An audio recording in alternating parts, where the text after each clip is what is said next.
Breakfast বা school অফিসের টিফিনের জন্য সয়াবিন দিয়ে এই রেসিপিটা বানিয়ে নিতে পারেন। খুবই সুস্বাদু ও স্বাস্থ্যকর।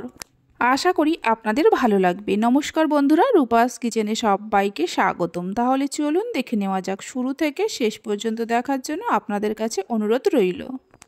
প্রথমে কড়াতে কিছুটা জল নিয়ে গরম করতে বসিয়ে দিয়েছি।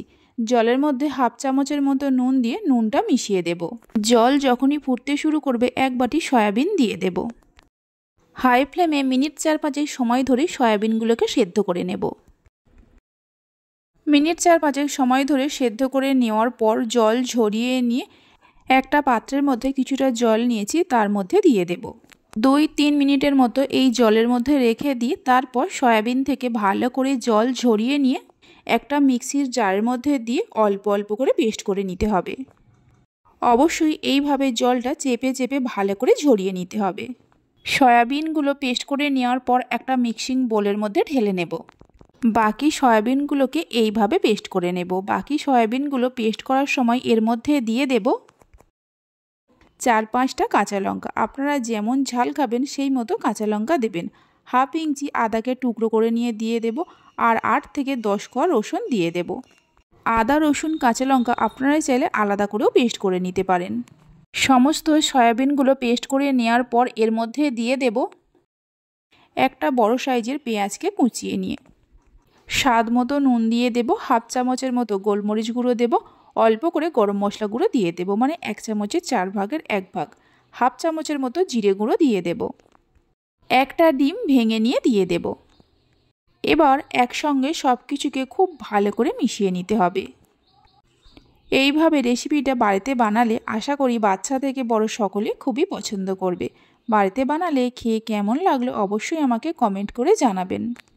প্রথমে হলুদ দিতে ভুলে গিয়েছিলাম, তাই অল্প একটু হলুদ দিয়ে দেব।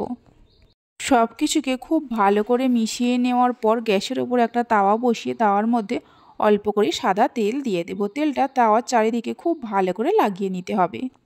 তাওয়াটা গরম হওয়ার পর সয়াবিনের যে মিশ্রণটা তৈরি করে রেখেছিলাম এর মধ্যে গোল গোল করে দিয়ে দেব। রেসিপি ভালো লেগে থাকলে অবশ্যই একটা লাইক করবেন, বন্ধুদের সঙ্গে শেয়ার করবেন। ভালো লাগলে চ্যানেলটি সাবস্ক্রাইব করে পাশে থাকা বেল আইকনটি প্রেস করবেন নতুন রেসিপির আপডেট পাওয়ার জন্য। এইভাবে করে তাওয়ার মধ্যে কয়েকটা দেওয়ার পর গ্যাসের ফ্লেমটা লো টু মিডিয়ামে করে মিনিট 3-4 সময়ের জন্য ঢাকা দিয়ে রান্না করে নেব। 4 মিনিট পর ঢাকা খুলে এগুলোকে আস্তে আস্তে উল্টে দিতে হবে। খুবই সাবধানে উল্টাতে হবে, কারণ এগুলো খুবই নরম হয়।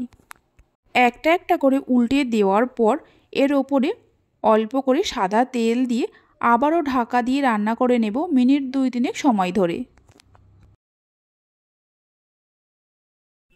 3 মিনিট পর ঢাকা খুলে একটা একটা করে প্লেটের মধ্যে তুলে নিয়ে রেখে দেব। বাকি যে মিশ্রণটা আছে এইভাবে তৈরি করে নিতে হবে। সবগুলো তৈরি করে নেওয়ার পর একটাকে আমি ভেঙে নিয়েও দেখিয়ে দিচ্ছি। দেখুন কত সুন্দর হয়েছে। এগুলো খেতে খুবই ভালো লাগে।